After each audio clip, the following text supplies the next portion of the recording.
Welcome friends. வாங்க இன்றைக்கி நம்ம சத்தான சிறுதானிய வகையை சேர்ந்த சாமை அரிசியை வச்சு நம்ம இன்றைக்கி கிச்சடி பண்ணலாங்க. தக்காளி கிச்சடி எப்படி பண்ணலான்னு பார்க்கலாங்க. நிறைய சத்துக்கள் அடங்கிய இந்த சாமை அரிசியை நம்ம இட்லி, தோசை, கிச்சடி, உப்புமா இது போல் பல வகையில் டிஃபனாக செய்து கொடுக்கலாம். இரும்பு சத்து அதிகமாக இருக்கிறதால இது ரத்த சோகை உள்ளவங்களும் அடிக்கடி எடுத்துக்கலாங்க. கொஞ்சம் சாப்பிட்டாலே போதுது, நல்ல ஃபில்லிங்காக இருக்கும். நிறைய ஊட்டச்சத்துக்கள் அடங்கிய இந்த சாமை அரிசியை வச்சு கிச்சடி எப்படி செய்யலாம்னு பார்க்கலாம். இப்போ ஒரு கடாய் எடுத்துகிட்டு அதில் ஒரு கப் அளவு சாமை அரிசி எடுத்து போட்டுட்டு ட்ரை ரோஸ்ட் பண்ணிக்கலாங்க. வறுத்துக்கலாம். லைட்டாக வாசனை வர வரைக்கும் வறுத்துட்டு ஒரு கிண்ணத்தில் ஒரு பாத்திரத்தில் எடுத்து கொட்டி வச்சிடலாங்க.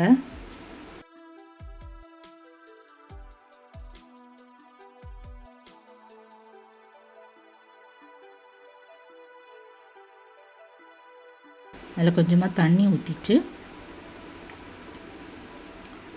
ஒரு கழுவி ஊற்றிடலாங்க.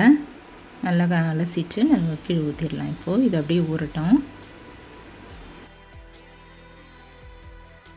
இப்போ இதுக்கு இந்த கிச்சடிக்கு நம்ம சட்னி அரைச்சிக்கலாங்க. தேங்காய், உடச்சிக்கடலை, பச்சை மிளகாய், உப்பு, புளி, காஞ்ச மிளகாயும் வச்சு அரைச்சிட்டேங்க.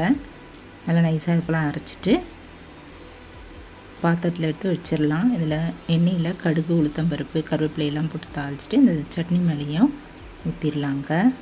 கிச்சடிக்கு நம்ம முதல்லையே சட்னி இதுக்குள்ளே தயார் பண்ணி எடுத்து வச்சுக்கலாம்.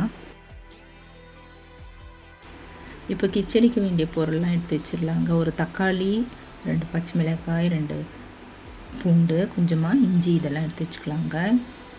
ஒரு வெங்காயம் சின்னதாக அரிஞ்சு வச்சுக்கலாம். கருவேப்பிலையும் எடுத்து வச்சுக்கலாங்க.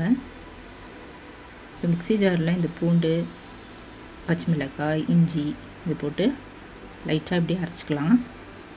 ஒரு சுற்றி இது போல் ஒன்றும் பாதியமாக அரைச்சிட்டு தக்காளியும் போட்டுட்டு இது போல் ஒன்றும் பாதியமாக அரைச்சி நம்ம எடுத்து வச்சுக்கலாம். இப்போ அடுப்பில் ஒரு கடாயை வச்சுட்டு ஒரு 3 ஸ்பூன் அளவு நம்ம ஆயில் ஊற்றிக்கலாங்க. ரீஃபைண்ட் ஆயிலே ஊற்றிட்டு எண்ணெய் நல்லா காஞ்சதும் ஒரு 1/2 டீஸ்பூன் அளவு கடுகு போட்டு தாளிச்சிக்கலாம். இப்போ இந்த கடுகு கூடவே நம்ம 1/2 டீஸ்பூன் அளவு உளுத்தம்பருப்பு, ஒரு 1/2 டீஸ்பூன் அளவு கடலைப்பருப்பு இதெல்லாம் போட்டுக்கலாங்க. இதெல்லாம் 3மே நல்லா பொரிஞ்சு நல்லா லைட்டாக செவக்கட்டும். இப்போ இந்த பருப்பில் நல்லா செவந்துருச்சுங்க. இந்த டயத்தில் நம்ம கருவேப்பிலை, கட் பண்ணி வச்சுருக்கிற வெங்காயம் இதெல்லாம் போட்டு நல்லா வதக்கிக்கலாம்.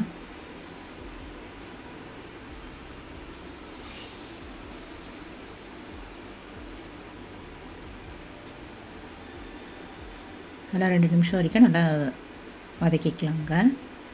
வெங்காயமும் நல்லா வதங்கிடுச்சு. இப்போ நம்ம அரைச்சி வச்சுருக்கிற இந்த தக்காளி, இஞ்சி, பூண்டு, பச்சை மிளகாய் விழுது இதில் ஆட் பண்ணிடலாங்க. இதுவும் கொஞ்சம் நேரம் அப்படி வதக்கிடலாம். பச்சை வாசனை போக நல்லா வதக்கிக்கலாம். இஞ்சி, பூண்டு, பச்சை வாசனை போக நல்லா வதக்கிட்டு 1/4 டீஸ்பூன் அளவு மஞ்சள்தூள் போட்டுடலாங்க.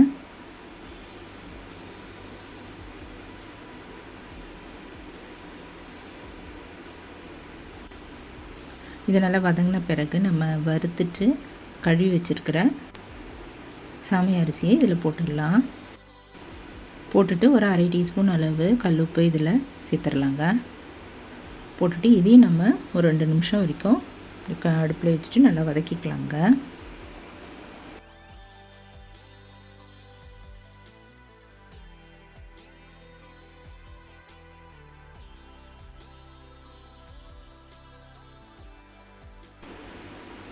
இதுவும் நல்லா வதங்கின பிறகு நம்ம சுட வச்ச தண்ணி நல்லா ஹாட் வாட்டரை ஒரு 2.5 கப் அளவு இதில் ஊற்றிக்கலாம்.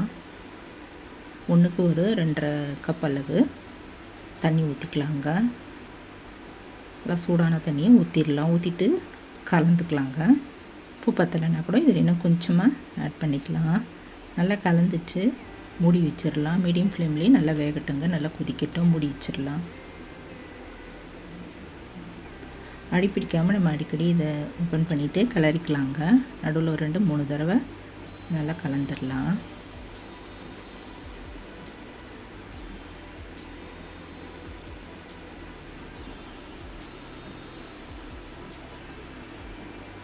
நிறைய சுண்ணாம்பு சத்து இதில் இருக்கிறதால எலும்புகளுக்கும் இது வலு கொடுக்குதுங்க.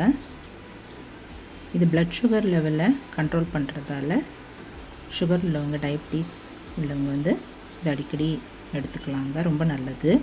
அதுவும் போக இது சீக்கிரமாகவே எளிதில் டைஜஷன் ஆகிடும். நல்லா சின்னவங்க பெரியவங்க எல்லாருக்குமே இது கொடுக்கலாங்க. இப்போ சூப்பர் சத்தான டேஸ்டான சாமை அரிசி கிச்சடி தயாராகிடுச்சுங்க. கடைசியாக இதில் ஒரு ஸ்பூன் அளவு நெய் ஊற்றிட்டு மேலே அப்படி நெய் ஊற்றிட்டு கிளறிட்டு இறக்கிடலாம். நல்லா ஒரு கப் அளவு சூடாக தேங்காய் சட்னியோட வச்சு கொடுத்திங்கன்னா அருமையாக இருக்குங்க. உடம்புக்கு சத்தும் கூட. இந்த மில்லட் ரெசிபி நீங்களும் வீட்டில் ட்ரை பண்ணி பாருங்கள்.